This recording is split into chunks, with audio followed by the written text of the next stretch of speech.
હવે આપણે પુરુષોત્તમ માસની પાવન કથા ખાઉધરા દીકરાની કથા વિશે સાંભળીશું. એક ગામમાં ડોસી રહે. તેને એક દીકરો હતો. શરીરે સારો અને તંદુરસ્ત હતો, પણ કેટલાક સમયથી એ ખાવા બેસે ત્યારે બે ચાર કોળિયા ખાઈને ઊભો થઈ જાય. ડોસી સમજે કે આ વસ્તુ તેને નહીં ભાવતી હોય. તેમ જાણી તે અવનવી વાનગીઓ બનાવતી, પણ પરિણામ શૂન્ય આવતું. કોઈ પણ વાનગી હોય પણ બે ચાર કોળિયા ખાધા પછી ભાણા પરથી ઊભો થઈ જતો. આથી ડોસી ચિંતા કરતી કે દીકરો ખાધા પીધા વગર માંદો પડશે, શરીર બગડશે.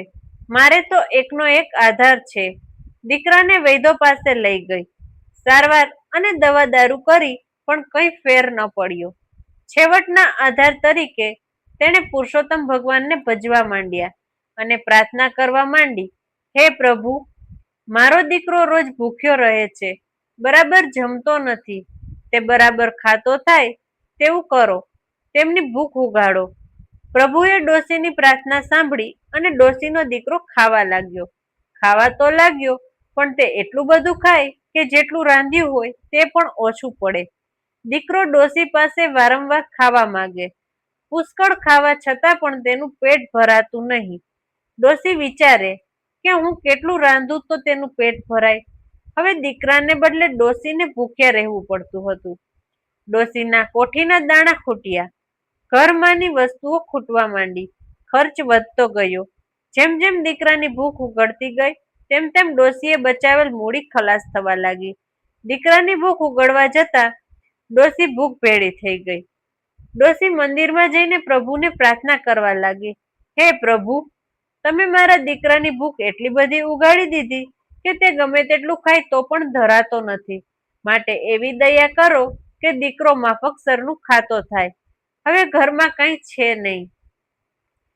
મંદિરના પૂજારીએ ડોસીની આ પ્રાર્થના સાંભળી. તે સમજુ હતો. તેણે ડોસીને સલાહ આપી.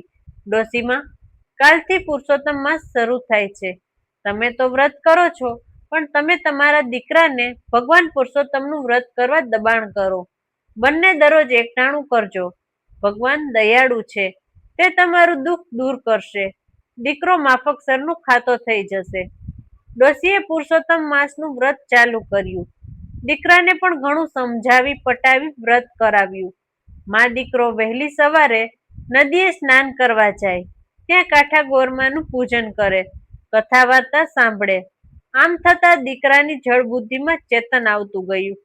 તેને સારા ખોટાનું ભાન થવા લાગ્યું અને ખોરાક પણ માફકસરનો થઈ ગયો. આથી ડોસીને અનહદ આનંદ થયો. વ્રત પૂર્ણ થતા ડોસીએ ઉજવણું કર્યું, બ્રાહ્મણોને જમાડ્યા અને તેમને દક્ષિણા આપી. બોલો પુરુષોત્તમ ભગવાનની જય.